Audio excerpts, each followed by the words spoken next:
মানুষে মন্দ কয়, এই শরীর খারাপ হয়েছি, বাপ মায় বিয়ে দিয়ে দিয়েছে স্বাধীনের পর। তখন জামাই দেখলে পলাইয়ে গাছের মাথায় উঠতে থাকতাম।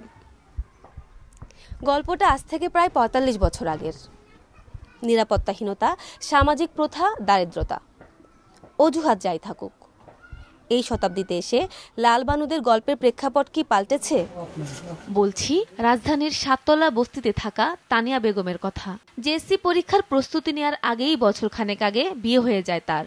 বয়স কেবল তখন ১৩ ছাড়িয়েছে। প্রবল অনিচ্ছা সত্ত্বেও স্বামী, সন্তান আর সংসারের জাতাকলে আষ্টে পৃষ্ঠে আটকে পড়েছিল শিশুটি।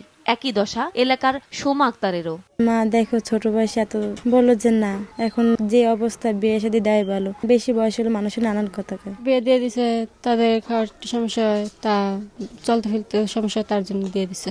সরকারি পরিসংখ্যান বলছে দেশে এখনো ৫৮.৬% শিশুর ১৮ বছরের নিচে বিয়ে হচ্ছে, আর বেসরকারি বিভিন্ন সংস্থার হিসেবে এই হার ৬৬%। নিরাপত্তা নিশ্চিত না করে অনাকাঙ্ক্ষিত কিছু ঘটনার জন্য এই ধারা রাষ্ট্রের ব্যর্থতা বলে দাবি করেন বিশেষজ্ঞরা। বাবা মা লুকিয়ে বিয়ে দিচ্ছে এবং তারপর যখন বাচ্চা হচ্ছে তখন তারা এই বিশেষ বিধানটাকে কাজে লাগিয়ে কোর্টে গেছে পারমিশনের জন্য। সামনের দিকে না এগিয়ে এটা আসলে আমাদেরকে আরো অনেকখানি পিছিয়ে নিয়ে যাবে। কিছু দুর্ঘটনা ঘটনার জন্য আমরা একদম সবার জন্য একটা আইন প্রযোজ্য করে দিব, ঝরে পড়ার হার আরো বাড়বে, কারণ মা বাবারা সহজপথটাই খুঁজে নেবেন।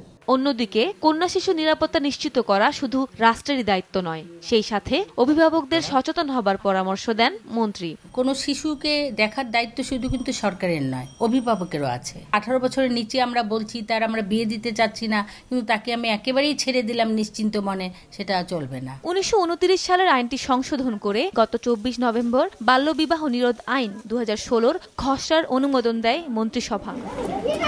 সাদিয়া আফরিন, সময় সংবাদ, ঢাকা।